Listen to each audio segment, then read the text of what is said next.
സംസ്ഥാന ബജറ്റിൽ champions boat league നടത്തിപ്പിനായി 10,46 ലക്ഷം രൂപ വകയിരുത്തിയത് വള്ളംകളി മേഖലയ്ക്ക് ആവേശം പകർന്നിട്ടുണ്ടെങ്കിലും ക്ലബ്ബുകളും വള്ളസമിതികളും ഇപ്പോഴും അസ്വസ്ഥരാണ്. തുകയിൽ നിന്നും ക്ലബ്ബുകൾക്കും വള്ളസമിതികൾക്കും നേരിട്ട് പ്രയോജനം ലഭിക്കുന്ന തരത്തിൽ ബോണസ് തുകയും ക്യാഷ് പ്രൈസും വർദ്ധിപ്പിക്കണമെന്നാണ് ഇവരുടെ ആവശ്യം. CBLന് ഏറ്റവും കുറഞ്ഞ തുക അനുവദിച്ചത് കഴിഞ്ഞ വർഷമായിരുന്നു. അതിനാൽ തന്നെ വിഹിതം വർദ്ധിപ്പിക്കണമെന്ന ആവശ്യവും സമ്മർദ്ദവും ഉയർന്നിരുന്നു. പോയ വർഷം 8.96 കോടി രൂപയായിരുന്നു അനുവദിച്ചിരുന്നത്. പുതിയ ബജറ്റിൽ 2 കോടി രൂപയ്ക്കടുത്തുള്ള വർധന CBL നടത്തിപ്പിന് ഏറെ സഹായകമാകും. കഴിഞ്ഞ വർഷം തുക വെട്ടിക്കുറച്ചതിനാൽ സംഘാടകർ ഏറെ പ്രതിസന്ധി നേരിട്ടു.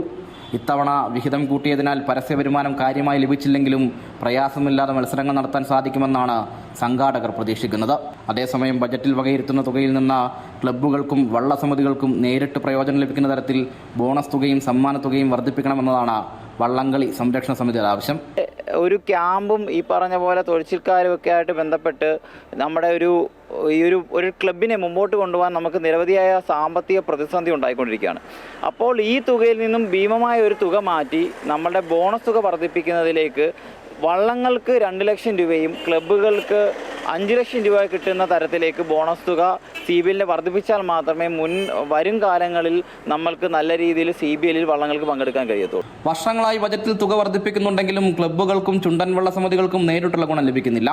ബജറ്റ് തുക വർദ്ധിച്ചിട്ടും ബോണസിലോ സമ്മാനത്തുകയിലോ യഥാർത്ഥ വർധന ഉണ്ടാകാത്തതാണ് കാരണം.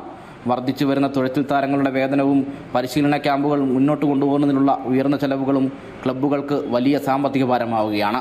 ഈ സാഹചര്യത്തിൽ ബോണസ് തുക വർദ്ധിപ്പിക്കാതെ പോയാൽ വരാനിരിക്കുന്ന സീസണുകളിൽ നിരവധി ക്ലബ്ബുകളും ചുണ്ടൻ വള്ളങ്ങളും മത്സരങ്ങളിൽ നിന്ന് പിന്മാറേണ്ടതായി വരും. അമൃത ന്യൂസ്, ആലപ്പുഴ.